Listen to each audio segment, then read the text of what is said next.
Welcome to the Solemn Vanguard channel. Today we're going over a Kagero deck list for Standard. This was the list piloted by @FarEastBird from Team Samurai Flamenco, which was the team that went undefeated in the Sukakat Team VGCS. This was a team tournament with over 130 participants, and this Kagero deck specifically went 6-1.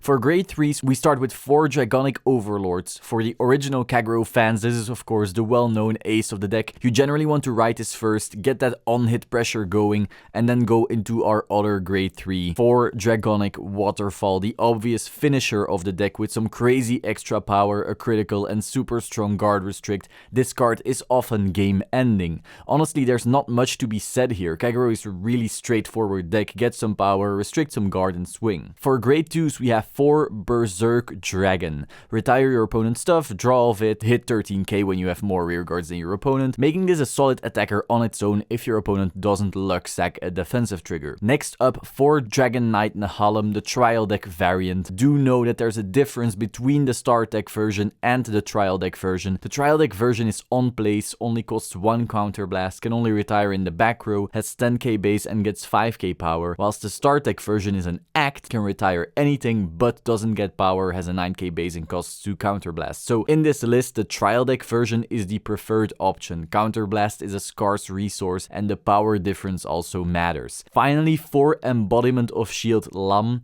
a simple 10k vanilla with 10k shield. For grade 1s, we have 4 Flame of Hope Irmo. It's an 11k booster, but more importantly, when your opponent's rear is retired, you get rid of him, draw a card to replace set cost basically, and then counter charge. So you basically go -1 and then +1 and the counter charge. As stated before, Counterblast is a scarce resource and this card is fundamental in fixing that issue. Next up, 4 Embodiment of Armor Bar. Original fans of the series will probably know this guy. He's been used by Kai since the very first episodes. Back then he was a simple vanilla card, no skill or anything, but now he has one of the more versatile retire skills in Standard. His cost is a bit higher since you need a Counterblast and a Soul Blast, but he's a big booster and can retire anything that's in the same column and is grade 2 or below. As I said, versatile. There's also a 4 Lizard Soldier Raopia, which basically gets power when your opponent's stuff is retired. Not much to be said, it just gets power for doing what Kagero is constantly doing already. Finally, to finish the grade 1 lineup, we have a single Dragonic Gaias. This card is very situational, but regardless, it can prove valuable when going for your Dragonic Waterfall kill turn, or even when creating pressure on your Dragonic Overlord turn. Do note that this skill only works for a single battle, so you can't abuse restance with Overlord. But also don't forget that Gaias goes into the soul, which means you have 1 extra soul if you need that. As a starter, you run Lizard Runner Undu, and for triggers, you go for 4 heals, 6 crits, and 6 draws, of which, of course, 4 draws are the perfect guards. That's all for today. Hope you found this interesting. If you did, please subscribe to this channel and click the bell button. And now,